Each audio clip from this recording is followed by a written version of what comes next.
बिस्मिल्लाहिर्रहमानिर्रहीम। अस्सलाम वालेकुम students, this is your Ustad accounting academy. मेरा नाम सलाहुद्दीन। आज हम आईकॉम पार्ट 1 चैप्टर नंबर 14 की प्रॉब्लम्स 12 एंड 13 जो है वो जो पेज नंबर 466 के ऊपर है उनको हम सॉल्व करेंगे। Students, this is your chapter number 14 problem number 12 page number 466। He says, would you consider the following chargeable to capital or revenue? Give reasons. Like previous questions, वो यही पूछ रहा है कि जो transactions नीचे दी गई हैं are they capital nature or revenue nature? Let us study one by one. Number A, he says cost incurred for obtaining mortgage against long term debt. वो कहता है कि हमने कोई cost incur की है, कोई खर्चा किया है in order to get the long term debt. Students, in order to get long-term debt is your investing activity. So what happens now? You are getting the long-term debt and we are paying some cost. So this cost will be considered as your capital expenditure. Long-term debt are the investing activities because this debt is for more than 1 year. Any type of cost in such debts is capital expenditure. Number B, premium given for lease. अब देखें lease होती क्या है। Lease हम आमतौर पर कोई rent के ऊपर कोई प्रॉपर्टी लेते हैं, उसके ऊपर प्रीमियम देते हैं, कोई रेंट वगैरह देते हैं, तो ये हमारा रेवेन्यू एक्सपेंडिचर में आता है। Because we give premium every year usually premium is given every year although lease may be for many years but premium is usually for 1 year और लेस देन 1 ईयर। तो हम जो इसके ऊपर प्रीमियम वगैरह देते रहते हैं ईयर टू ईयर और मंथली बेसिस, ये सब का सब हमारा रेवेन्यू एक्सपेंडिचर कहलाता है। Transaction number C, commission on issue of debentures. Students, ये भी डिबेंचर भी एक तरह का आपका लॉन्ग टर्म डेट होता है। इसके लिए इसको इशू करने के लिए you have given the commission to some agents. तो ये जो कमीशन होगी this will also be consider as capital expenditure. तो point number C says debentures are long term debts. Any cost, either commission or discount on such issued debentures will be capital expenditure. बिल्कुल उसी तरीके से जैसे हमने transaction number ए है, इसमें हमने लॉन्ग टर्म डेट लिया है, यहाँ पर ट्रांजैक्शन नंबर सी में डिबेंचर इशू किए हैं, दोनों ही असल में लॉन्ग टर्म डेट में शुमार होते हैं। सो इवन इफ यू पे any type of cost or you pay any type of commission, both will be considered as your capital expenditure. D, discount on issue of debentures. हमने debenture issue किया, उसके ऊपर discount दिया, ये भी आपका capital expenditure कहलाएगा क्योंकि हमने क्या क्या डिस्काउंट दिया है। आइदर वी पे डिस्काउंट और वी पे कमीशन, दोनों की एक ही उसकी ट्रीटमेंट है। तो हम क्या करेंगे, हम उसको debentures are long term debts. Any cost, either commission or discount on such issued debentures will be capital expenditure. अब आप देखें कि हमने डिबेंचर जो हैं वो उसको इशू करने के लिए चाहे हम कोई कमीशन दें या डिस्काउंट दें, दोनों सूरतों में आपने इसको ये देखना है कि ये हमारी कैपिटल एक्सपेंडिचर है, इसको आपने रेवेन्यू एक्सपेंडिचर कंसिडर नहीं करना। Point number E, expenditure incurred on renovation of old building. Point number E में देखें, expenditure incurred on renovation of the old building. हमने कोई पुरानी बिल्डिंग है उसको रेनोवेट किया है, उसके ऊपर जो खर्चा किया है। स्टूडेंट्स, अगर हमने बिल्डिंग खरीदी होती तो उसके ऊपर जो खर्चा करते तो फिर तो वो कैपिटल एक्सपेंडिचर कहलाता। मगर हमारे पास पुरानी बिल्डिंग थी, उसको हमने रेनोवेट किया है। आमतौर पर रेनोवेट जो होता है वो हर साल किया जाता है, तो this is your revenue expenditure. Usually renovation is made for every year, so this is revenue expenditure. Simple आपने कहना है कि हम आमतौर पर जो रेनोवेशन की जाती है हर साल की जाती है, तो ये हमारा रेवेन्यू एक्सपेंडिचर कहलाएगा। उसके बाद कहता है cost of registration of A newly form limited company. हमने कोई लिमिटेड कंपनी इशू बनाने जा रहे हैं, उसको कंस्ट्रक्शन उसकी हम इस्टेब्लिशमेंट करने जा रहे हैं, न्यू कंपनी, उसके ऊपर जो कॉस्ट होगी registration cost what is this? Students, neither this is revenue expenditure nor this is capital expenditure. Actually this is our deferred revenue expenditure. आपने इसको deferred revenue expenditure कहना है, because when we have to establish a company, whatever we pay, it will be considered as deferred revenue expenditure that will be adjusted in the coming years. Explanation में क्या लिखेंगे? New company registration cost will give benefits in coming years, so these revenue expenditure of capital nature will be deferred revenue.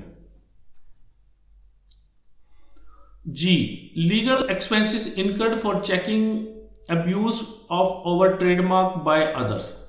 कुछ लोगों ने हमारा trademark को misuse करने की कोशिश की है, उसके ऊपर कोई लीगल हमने केस किए हैं. तो we have already discuss many times students, whatever we pay for legal expenses it will be considered your revenue expenditure. G में वो कह रहा है कि revenue expenditure all types of legal charges of revenue are of revenue nature. हमने जो भी खर्चा करेंगे लीगल पर्पसेस के लिए, that will be your revenue expenditure. H point, he says here, expenditure incurred on the construction of temporary huts which were necessary for the construction of the cinema hall. हम कोई cinema hall बनाने जा रहे हैं, उसके ऊपर जाहिर बात है काफ़ी दिन लग जाते हैं, तो we have to prepare some temporary huts for the labour purposes, and these are only for temporary purposes, and the purpose of these huts is the construction of cinema hall.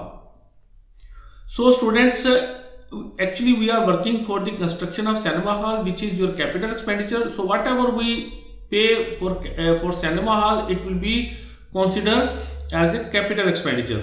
So H says new cinema hall construction is capital expenditure since temporary huts are being constructed for this purpose, so it is your capital expenditure.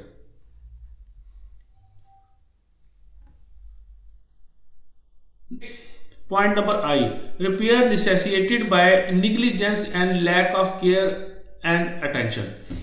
कोई employ था, उसने care properly नहीं की और जिसकी वजह से कोई खर्चा पड़ गया हमें, तो even what is this, it will also be consider as your repair and maintenance. So this will be your revenue expenditure. Repair for negligence comes in routine repair and maintenance, so it is also revenue expenditure. Cost of experiment which did not prove success. Point number J में कहता है, transaction number जे, कि हमने कोई experiment किया जो successful नहीं हुआ. तो स्टूडेंट, कोई भी हम एक्सपेरिमेंट करें, this is the routine life, तो उसके अंदर भी हमारा रेवेन्यू एक्सपेंडिचर कहलाएगा. ऐसा नहीं है कि अगर कोई एक्सपेंडिचर, कोई हमने एक्सपेरिमेंट किया और वो नाकाम हो गया तो हम उसको capital nature, it is not your capital nature, it is your revenue nature. तो what will you write in your detail? You will write all types of expenditures on experiments are revenue expenditure, they come in operating activities. Students, हमने question number 12 किया है, उसकी transaction ए से लेकर जे तक थी. हमने पिछली जो स्लाइड है उसमें हमने ए बी सी और डी की हैं. अब हम इस स्लाइड में हम ई एफ जी एच और आई जे किए हैं हमने.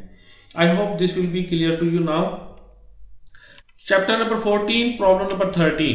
Problem number 13 says classify the following items into capital and revenue. अब वो आपसे ये कह रहा है कि either they are the capital nature or revenue nature. Students, he is not asking for the explanation.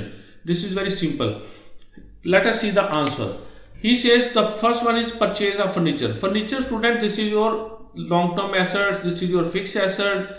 Its life is for more than 1 year, so very simple, this is your capital expenditure.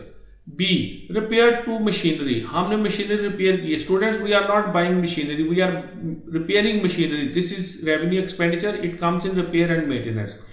C, payment of salaries. Of course, हम salary तो monthly basis पर देते हैं, तो that is your revenue expenditure. D, white washing expenses. Again, this is your revenue expenditure. ये आपके routine की expenses में आता है. डेप्रिसिएशन. डेप्रिसिएशन का मतलब क्या होता है? Depreciation is the wear and tear of fixed asset. ये जो फिक्स एसेट अपनी उम्र कम करते जाते हैं तो that is called the depreciation. This is students keep in your mind, this is your non cash expenses and also this is your revenue expenditure. ये भी हम हर साल करते हैं इसकी depreciation. F, purchase of newspapers, हमने न्यूज़पेपर परचेज किए हैं, newspaper also your revenue expenditure. जारी बात हम डेली बेसिस पर परचेजेस करते हैं newspaper, that is also your revenue expenditure. Question number ji, he says sale of old furniture. Students इसमें देखिए we are selling the old furniture and transaction number A we were purchasing the old furniture. Transaction number A is your capital expenditure and transaction number G is your capital receipts. यहां पर हम पैसे ले रहे हैं, that is why this is your receipts. अच्छी तरह आपने याद रखना है, when we buy any fix asset this is your capital expenditure, when we sell any fix asset this is your capital receipts. Point number H, sale of old newspapers. हम यहां पर newspaper cell कर रहे हैं पुराने। Point number F में देखें, he asking you purchase of newspaper. If purchase of newspaper is your revenue expenditure it means sale of newspaper is your revenue receipts. अच्छी तरह पॉइंट ध्यान में रखना है आपने, जो पॉइंट ए है या ट्रांजैक्शन ए है और जो ट्रांजैक्शन नंबर जी है इसको भी अच्छी तरह ध्यान में रखना है, और जो ट्रांजैक्शन नंबर एफ है और जो ट्रांजैक्शन नंबर एच है इसको भी अच्छी तरह ध्यान में रखना है। अगर हम कोई रेवेन्यू एक्सपेंडिचर करेंगे उसके अगेंस्ट रेवेन्यू रिसीट्स होगा, और अगर हम कोई कैपिटल एक्सपेंडिचर करेंगे उसके अगेंस्ट अगर हम उसी को बेचते हैं तो वो कैपिटल रिसीट्स कहलाएगा। Transaction number I, advertising campaign to launch a new product. हमने न्यू प्रोडक्ट लॉन्च कर रहे हैं स्टूडेंट्स, ये हमारी नई प्रोडक्ट है, we are making advertisement, so it means this is your deferred revenue expenditure, this is neither your revenue expenditure nor capital expenditure. हम कोई भी न्यू प्रोडक्ट लॉन्च करेंगे उसके ऊपर जो एडवर्टाइजमेंट होती है वो डेफर्ड रेवेन्यू एक्सपेंडिचर कहलाती है। J, repair to machinery purchase second hand. हमने को सेकेंड हैंड मशीनरी परचेज की थी, उसकी रिपेयर की है, तो जाहिर बात है हमने परचेज की है तो फर्स्ट टाइम जो भी रिपेयर होगी that is your capital expenditure. हाँ जी, बाद में वो रेवेन्यू एक्सपेंडिचर कहलाएगी, लेकिन फर्स्ट टाइम जो भी रिपेयर होगी that is your capital expenditure. Cost of erecting new machinery, point transaction number K, he says cost of erecting new machinery. हमने नई मशीनरी परचेज की है, उसको हमने इंस्टॉल करना है, उसको हम नस्ब करना है students, this is again your capital expenditure, क्योंकि कोई भी नई मशीनरी होगी उसके ऊपर जो भी किसी किस्म की कॉस्ट होगी that will be your capital nature. Point number L, extension of building. हमने बिल्डिंग को एक्सटेंड किया है तो ये भी आपका कैपिटल एक्सपेंडिचर होगा, क्योंकि हमने बिल्डिंग को एक्सटेंड करने से हमें ये फायदा कई सालों के लिए होगा, that is why this is your capital expenditure. M, registration expenses for purchase of land. Land हमारा कैपिटल नेचर है तो ये इसके ऊपर जो रजिस्ट्रेशन होगी वो भी हमारा कैपिटल एक्सपेंडिचर ही कहलाएगा। N, expenses for removal of factory from old place to new and better place.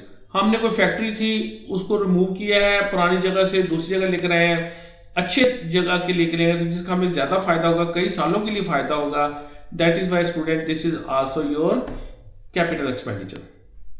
I hope students question number 13 will also be understandable you now. Inshallah students next assignment जो है हमारी that is question number 14 on page number 466. हम ये इंशाल्लाह ताला next assignment में इस question को हल करेंगे। Until that students, अल्लाह हाफिज। अगर आपको मेरी वीडियो पसंद आई हो तो दुआओं में याद रखिएगा। अल्लाह हाफिज स्टूडेंट।